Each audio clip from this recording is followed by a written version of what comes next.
अस्सलामुअलैकुम। इमरान शेख। स्टूडेंट्स, आज का हमारा टॉपिक है area bounded by the curve and the axis. यानी हमारे पास अगर एरिया अंडर द कर्व की जो प्रॉब्लम्स हैं उसमें हमारे पास कुछ डिफरेंट केसेस में इस तरह होता है। ये हमारा एक्स एक्सिस है, ये हमारे पास वाई एक्सिस है, राइट। सम टाइम हमारे पास एरिया बाउंड होता है about the Y axis, like ये एरिया बाउंड है वाई एक्सिस से 1, 4। अच्छा, इससे पहले मैं आपको एक चीज़ बताऊं कि अगर हमारा एरिया बाउंडेड हो, area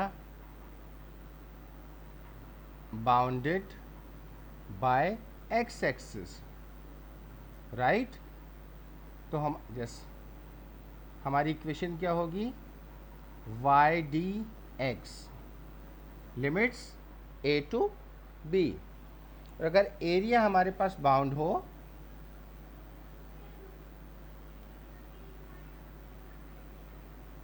bounded by Y axis, तो हमारे पास लिमिट्स ए टू बी और एक्स डी वाई। स्टूडेंट्स, यहाँ y क्या है, y is a function which must be in the form of x, because आपके पास जो ऑपरेटर है आगे क्या मौजूद है, dx। इसी तरह ये जो x है फंक्शन, राइट, ये किस फॉर्म में होना चाहिए, y के फॉर्म में, क्योंकि हमारे पास जो ऑपरेटर है आगे क्या है, dy। Is that clear? तो एक हमारे पास ये सिचुएशन है कि आपके पास एक कर्व है which is bounded by y axis, right? और इसकी इक्वेशन है y is equals to x cube. अब इसके मुताबिक area bounded bye y axis, हमारे पास फंक्शन क्या है, x dy। हमारे पास यहाँ क्या दिया हुआ है, y is equals to X cube. अब हम क्या करेंगे, इसको x को सब्जेक्ट बनाएंगे तो ये क्या हो जाएगा, y is equals to X cube. अगर हम x को सब्जेक्ट बनाना चाहते हैं we will take 1/3 power here, right. तो x हमारे पास क्या आ गया, y टू द पावर 1/3। अब हमारे पास, अब ये देखें यहाँ पर स्टूडेंट्स कर्व जो है which is bounded by the y axis from 1 to 4। अगर हम यहाँ लिमिट्स लगाएंगे 1 to 4, इक्वेशन क्या होती है, x dy। तो अब ये हमारे पास क्या बन जाएगा, लिमिट्स 1 to 4, और x हमारे पास सब्जेक्ट बन चुका है, x किस फॉर्म में, y 1/3 dy। It clear? हमारे पास एक कर्व था, राइट, जो हमें दिया गया था, उसकी इक्वेशन जो दी गई थी वो थी y is equals to X cube, right. यहाँ पर हमने देखा if the area is bounded by the y axis, तो हमारे पास क्या फॉर्मूला हमने लिखा था यहाँ पर, एक general formula, x dy। x is a function, it means x हमारे पास y की फॉर्म में होना चाहिए, क्योंकि ऑपरेटर हमारे पास क्या है, dy। हमारे पास ये कर्व बाउंडेड था y एक्सिस से, हमने यहाँ पर, और लिमिट्स क्या थी 1 to 4, इक्वेशन क्या थी, y is equal to X cube. हमने x को सब्जेक्ट बनाया, एक ये फॉलो किया हमने general formula x dy। x हमारे पास अब किस फॉर्म में आ गया, y की फॉर्म में ना। अब सिंपली हम इसको इंटीग्रेट, जैसे कि हम पहले भी कर चुके हैं कि we know the simple integration, right. क्या हो जाएगा ये, y 1/3 + 1/1 + 1/3 अब यहाँ लिमिट्स लगा देंगे, राइट। इसी तरह हम एक और एग्जाम्पल लेते हैं।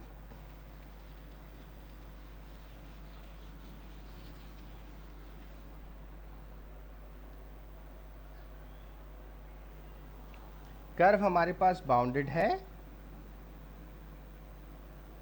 ये y एक्सिस है, ये x एक्सिस है, एक कर्व है, right, which is bounded by the y axis, right.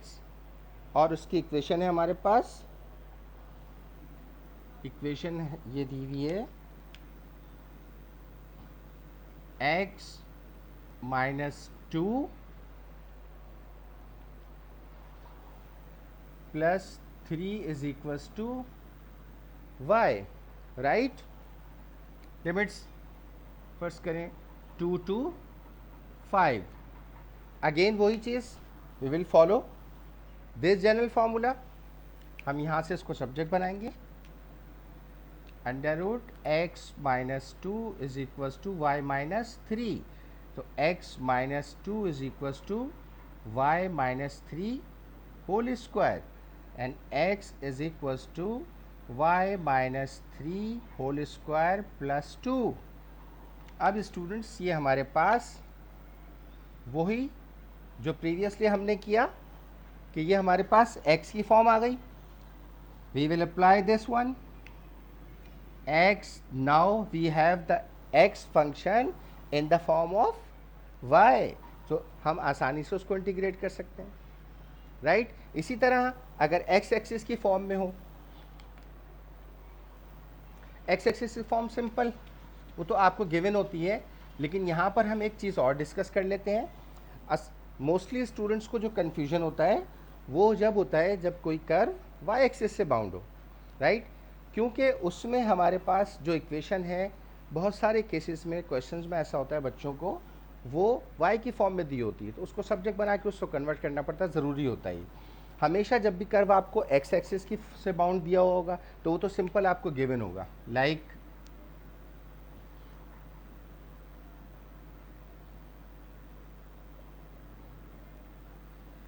ये एक एग्जाम्पल, राइट, 1 2 और आपको दिया हुआ है y = -x² + 3, राइट। अब ये तो सिंपल, आपके पास कौन सा फॉर्मूला यूज हो रहा है स्टूडेंट्स, हमारे पास y dx, y is always, y is already given, right, sorry, y is already given in the form of x -x² + 3 dx। Apply the limits 1 to 2। I hope कि आपको ये clear हो गई होगी। एक और चीज़ जो इसका कन्फ्यूजन है वो मैं क्लियर करता चलूँ यहाँ पर। अगर हमारे पास एक कर्व है,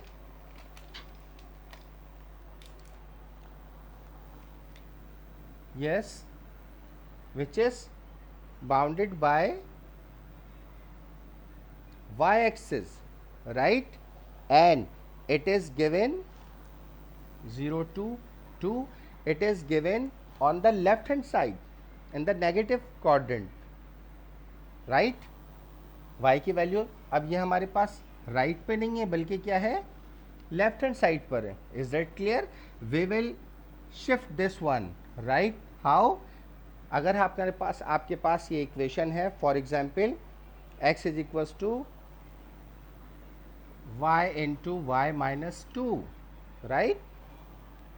जनरल फॉर्मूला कौन सा फॉलो होगा, x dy, ऑलरेडी यहाँ पर x y की फॉर्म में दिया हुआ है। सिंपल करना क्या होगा आपको, ये यहाँ शिफ्ट हो जाएगा। वो किस तरह, just simply put the minus sign before the function.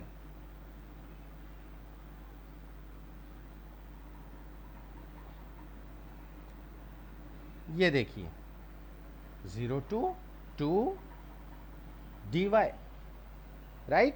इसी तरह स्टूडेंट्स अगर आपके पास एक फंक्शन हो, राइट, और वो आपके पास बाउंडेड हो, वो हो बाउंडेड x एक्सिस हो, but it is below x axis, like this, right. और आपके पास इक्वेशन गिवन हो,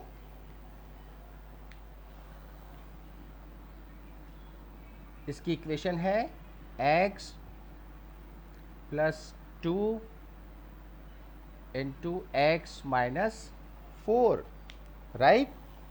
अब हमें इसको फ्लिप अप करना है above the X axis, right. Just simply general formula हमारा ये रहा,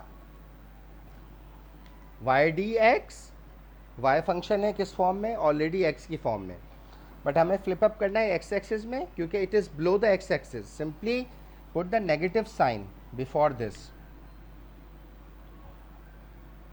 नेगेटिव साइन,